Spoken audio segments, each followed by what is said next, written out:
What's something you started as a joke that got completely out of hand? Senior year, our cafeteria had this problem where nobody ever sat with the special needs kids. They had their own table by the emergency exit, and it was just empty. Socially empty, even when they were sitting there. I wasn't trying to be noble. I was avoiding my ex-girlfriend who sat with the popular table, and I needed somewhere she wouldn't follow. So I grabbed my tray and sat down next to Danny, this kid with Down syndrome who always wore superhero shirts. He looked at me like I just handed him a lottery ticket. "Spider-Man?" he asked, pointing at my backpack pin. "Yeah, man. Spider-Man's the best." His whole face lit up. We spent lunch debating whether Spider-Man could beat Batman. It was the most genuine conversation I'd had in months. Next day, I sat there again. My buddy James saw me and walked over, confused. "Dude, why are you—" "Spider-Man debate," I said. "Pull up a chair." Within a week, 4 of us were eating lunch at that table every day. Not because we felt sorry for anyone, because Danny knew more about Marvel continuity than anyone in the school, and Melissa could draw better than our AP art teacher, and Marcus told the most insane stories about his weekend bowling league. We started bringing card games. Someone brought Uno, then Magic cards. The table got loud, like actually loud with laughter and trash talk. Other kids started drifting over. What's happening at that table? By October, we had 15 people crammed around a table meant for 8. The lunch monitor kept telling us to spread out,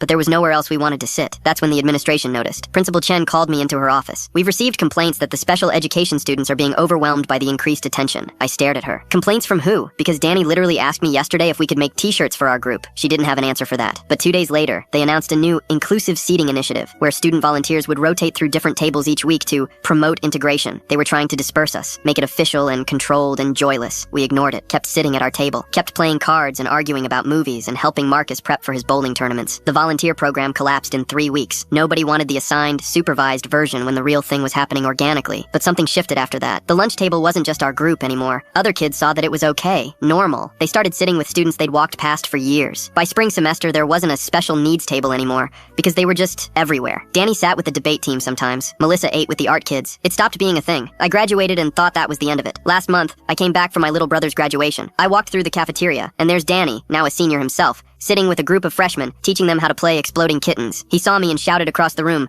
"Spider-Man!" I went over. The freshmen looked confused until Danny explained. He started the table. One of the kids looked up at me. "Wait, you're the guy from the story? Miss Chen tells it every year during orientation now, about how student connection works better than programs." I found Principal Chen after the ceremony. Told her I'd heard she was using our table as an example. She smiled. "You know, I should have just let you keep playing Uno."